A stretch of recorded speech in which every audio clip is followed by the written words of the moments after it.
Welcome to my channel, The Value Creation Playbook. I am Raja Mukherjee, a transformation strategist, consulting leader, and someone who has spent more than 2 decades helping businesses unlock real sustainable growth. In today's episode, we are going to unpack a question every business leader should obsess over. What is value creation? Too often, I see transformation programs full of activities, dashboards, and digital gloss, but no real impact. And here's the uncomfortable truth: most leaders confuse motion with progress. So, in the next 10 minutes or so, I'll help you cut through the noise, bust some dangerous myths, and you with a practical lens for driving transformation that shows up where it matters most: in your P&L, the balance sheet, and the boardroom. Let's dive in.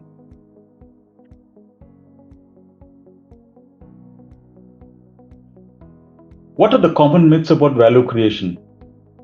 And as I see this, I will talk you through the three most common myths that I see in the boardrooms and the offsites, across startups, across multinationals, and everything in between. Myth number one: cutting costs is creating value. Myth number two: launching digital tools is transformation. Myth number three: trendy metrics is value being tracked. But here's the truth: cost cutting on its own often just shrinks capability. Think of Vodafone idea. Cost rationalization didn't stop market share erosion because network quality and customer experience still suffered. Digital tools, when bolted into legacy processes, don't transform anything. I call it the jet engine on a bullock cart syndrome. You're spending money, but the chassis can't take the load. Let's realize that. And vanity metrics: if you're celebrating app downloads while your unit economics worsen, what are you tracking? You are not tracking value, you are chasing validation. So let's reset. True value creation, folks, is never cosmetic. It's structural.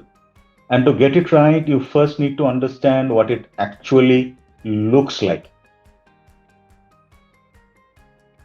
The way I define value creation is through a lens. It's a measurable improvement in 5 areas: revenue quality, not just more sales, but better sales with pricing power; operational resilience, systems and processes that scale under pressure; 3, working capital efficiency, cash that's working for you, not stuck; talent and tech that grow with you, not weigh you down; margins or valuation, the ultimate litmus test. Now let's look at Tata Consumer. In the last 5 years, they have consolidated brands, simplified structure, and focused on premium products, shifting from commodity volumes play to a value-led brand growth. That's revenue quality in action. Or look at Apple globally. They just don't sell more iPhones, they extract more margin per unit, leverage ecosystem lock-ins, and run an incredibly lean supply chain. Real value shows up in investor decks, yes, but more importantly in EBITDA and enterprise value. Now this brings me to what I call the 3P framework. To operationalize value creation, I always leverage this framework, which is amalgamation of product, process, and people. Let's break it down. Product: are you solving a real customer problem profitably? Process: can your system scale or do they fall apart when demand spikes? People: are they empowered and accountable or stuck in firefighting, always or more often than not? Here's a great example from India. Zerodha. They didn't just build a low-cost brokerage, they built a tech-first product, automated onboarding and KYC processes, and empowered lean teams with a culture of clarity and frugality. That's 3P alignment. The overlap of all these three, product, market fit, scalable products, and a strong bench, is where transformation gets sticky. That's where long term value is created, not just quarterly optics.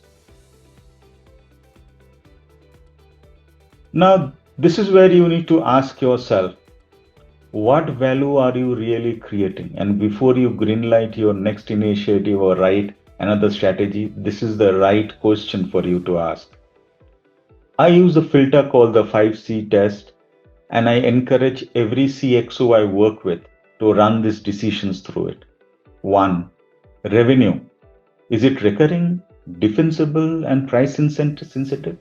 2. Margin. Is it improving your cost to serve or gross margins? Capital. Is it freeing up resources for reinvestment? Number 4. Capability. Is it building operational muscle or just an workaround? That's not going to help. Culture. Is it reinforcing the behaviors you want to scale? So that was number 5. Now let's apply all this to Meta. Their metaverse bet soaked up capital and eroded investor trust. Why? Because it didn't pass the 5C test. Meanwhile, doubling down on Reels, monetizing WhatsApp, and investing in AI infrastructure,